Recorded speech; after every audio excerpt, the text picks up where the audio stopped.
Life is full of comparison. Every day we compare things. Big things like planets versus stars, practical things like trucks and cars, and even daily choices like Coke versus Pepsi. At the heart of every comparison is a decision process, a process that explores what we know about one thing and the judgments we make about the other. Spend a minute or two with us as we consider 5 things that you should know about Blackboard and Canvas.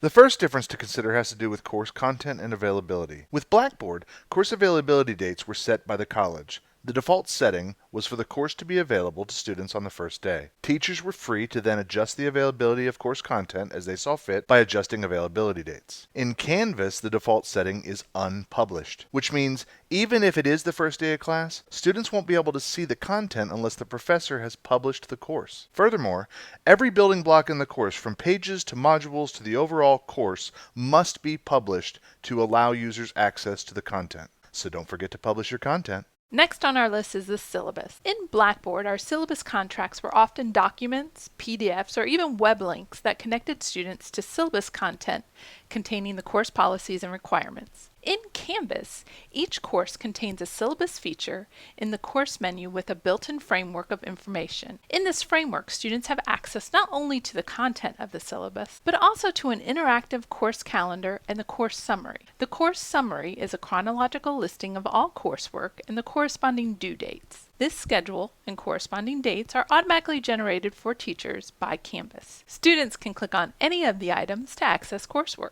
Let's consider for a minute how we notify students.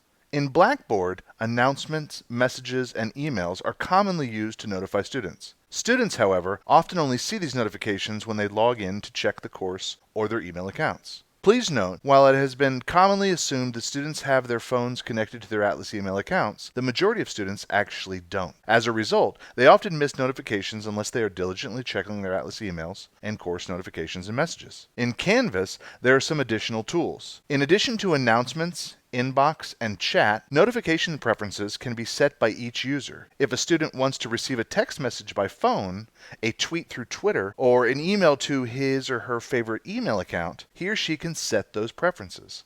However, since each individual can set different preferences or turn them off altogether, it is important that teachers talk with students about best practices for notifications. Another thing to consider when comparing Blackboard and Canvas are the building blocks. In Blackboard, much of the course content is built in items. Items are content areas where a variety of materials can be viewed together, such as text, multimedia, and attachments. Blackboard course content is often organized in content containers, such as content folders, learning modules, and lesson plans. In Canvas, content is built in pages. Pages store course content that can include text, video, and links to files. In Canvas, content is organized using pages or modules. Teachers can use pages as graphic organizers to display content and activities, or they can use modules to organize course content by weeks, units, or any other organizational structure. Modules deliver content with a unidirectional linear flow. Each module can contain files, discussions, assignments, quizzes,